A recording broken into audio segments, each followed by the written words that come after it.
Plutarch Heavensbee was the mastermind behind the Hunger Games rebellion and behind the Mockingjay. The Mockingjay was his idea from the very start. He worked in secret, plotting for years, waiting until he could secure the position of the head game maker. Plutarch understood something most people didn't. The Hunger Games weren't just a method of punishing the district. They were the Capitol's greatest weapon against rebellion and also their greatest weakness. Conquering the games was essential to any uprising. If the arena could be overcome, the Capitol could be conquered. The fear the games created had to be shattered first. To the Capitol, the games were everything. They shaped their entire society. No one dreamed of becoming a doctor, a lawyer, a professor, or anything meaningful outside the game. All high-status careers were tied to the games: peacekeepers, stylists, game makers, engineers, even doctors. As Beetee once said to a young Haymitch Abernathy, the arena is the brain of the Capitol. So before we move into the real details, let's look into the Heavensbee legacy. The Heavensbee family was wealthy and influential, wealthy enough to survive the war and help rebuild the Capitol afterwards. That's why there is a hall named after them in the academy. Out of all the buildings they could have chosen, they chose the school. I think that alone shows they valued education and history.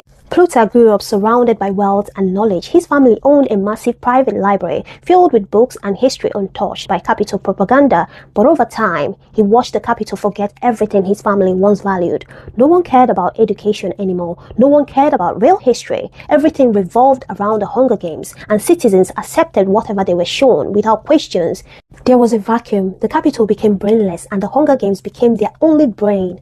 Maybe Plutarch didn't rebel because he hated the Capitol. Maybe he rebelled because the Capitol had lost everything it once stood for. Knowledgeable people were extinct, replaced by citizens who surrounded themselves completely to entertainment. Perhaps he wanted the games to end so something meaningful could grow again. Let's look into Plutarch's early rebellion seed. Plutarch planted the first idea of rebellion in Haymitch when he was a tribute in Sunrise on the Reaping. Plutarch had been quietly recruiting the brightest tributes and victors long before he became head game maker. He wanted the uprising to begin by defying the games inside the arena, and he was extremely patient. With Beetee and warriors at his side, he was also gathering knowledge about what could actually destroy the arena. He once asked young Haymitch Abernathy, "Why do you submit to it all?" The tribute Regina answered, "Because you have guns." Plutarch replied, "Is it really about weapons? Though I grant you, they are an advantage. On the other hand, when you consider the sheer differences in numbers, district to Capitol." This conversation foreshadows the future. When Katniss suggested District 12 join District 11's rebellion, Haymitch laughed. Their numbers weren't enough. They had to unite the districts one by one before moving on the Capitol, and that is exactly how the rebellion unfolded. Plutarch recruited Beetee, Warres, Max, and Haymitch long before Katniss ever arrived. He searched for tributes who were smart, observant, and capable of becoming powerful victors. People who could support his rebellion or even destroy the arena itself. Starting as a cameraman, Plutarch saw everything before the Capitol edited it out. That may have been his secret method of identifying the brightest tributes. If you've gotten to this stage, please boop the like button. Let's talk about the nightlock moment. Plutarch's moment finally came when Katniss pulled out the nightlock berries. Seneca Crane allowed her and Peeta Mellark to win together, breaking the Capitol's most sacred rule: only one victor.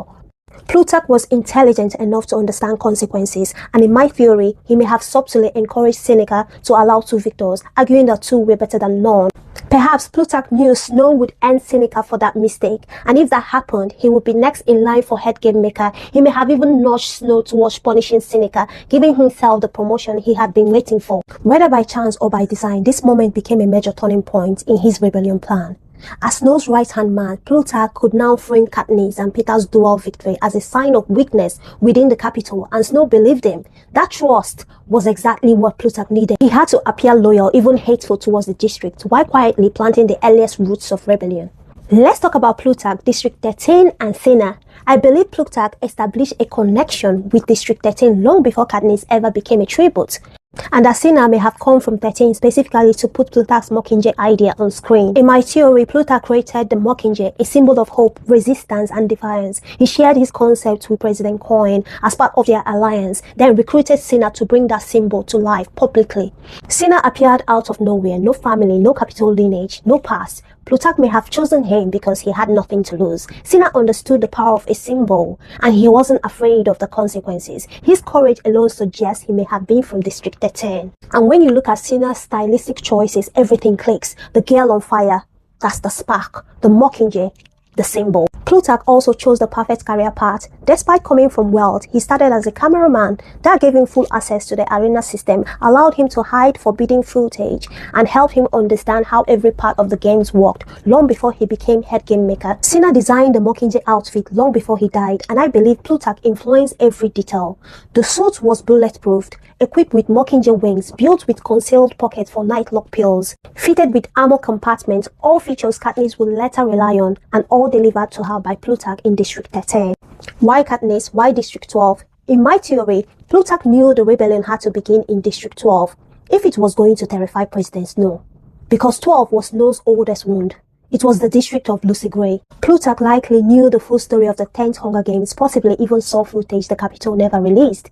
And he understood something crucial. No victor from any other district could make the same impact as one from District 12. He recruited Haymitch early, possibly testing him by pushing him to destroy the arena. Even though Plutarch wasn't ready for a full rebellion during the 50th Games, he needed data, proof of the arena could be defeated, and insight into how it could be destroyed. Haymitch unknowingly tested two major theories.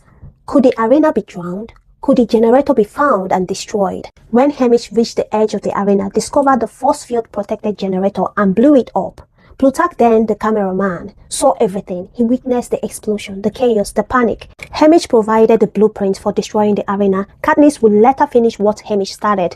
When Haymitch asked if Beetee was going to overthrow the Capitol after their plan to destroy the arena failed, Plutarch said, "Maybe one day, but we can't do it alone. You showed a lot of nerve and intelligence in the arena. We need your help." Then Plutarch said the line that defined the entire rebellion: "You shook up the Capitol figuratively and literally with an earthquake." You can imagine a different future. Maybe it won't be realized today. Maybe not in our lifetime. Maybe it will take generations. We are all part of a continuum. Plutarch knew rebellion required patience. His earliest steps were always about recruiting the right people and laying the groundwork. So he played Haymitch in order to recruit him. Haymitch waited years for the right tribute, frustrated every time someone from District 12 didn't fit the role. In my theory, Plutarch may have told him the rebellion would begin in 12, part of Haymitch's revenge on Coriolanus Snow for Lenordorf, Sid, and Ma. Then Katniss volunteered, and when she fearlessly shot an arrow through the roasted pig's apple during her private session, Plutarch recognized the moment instantly. Haymitch protected her not only because of her potential, but because of his promise to Lenore that the sun would never rise on another reaping. After the games, the idea of using the victors in the quarterquell came directly from Plutarch. It allowed him to fill the arena with rebels, victors with nothing left to lose, ready to protect Katniss and destroy the arena once and for all. When the arena was destroyed, the brain of the Capitol, the Mockingjay, finally emerged. It all came from Plutarch. He even hinted to Katniss that the arena was a clock through his wristwatch, likely part of his strategy to earn her trust amidst the chaos. In his own way, Plutarch won the games because his rebellion plans succeeded, and that's why I believe the Mockingjay, the symbol of the uprising, came entirely from Plutarch Heavensbee.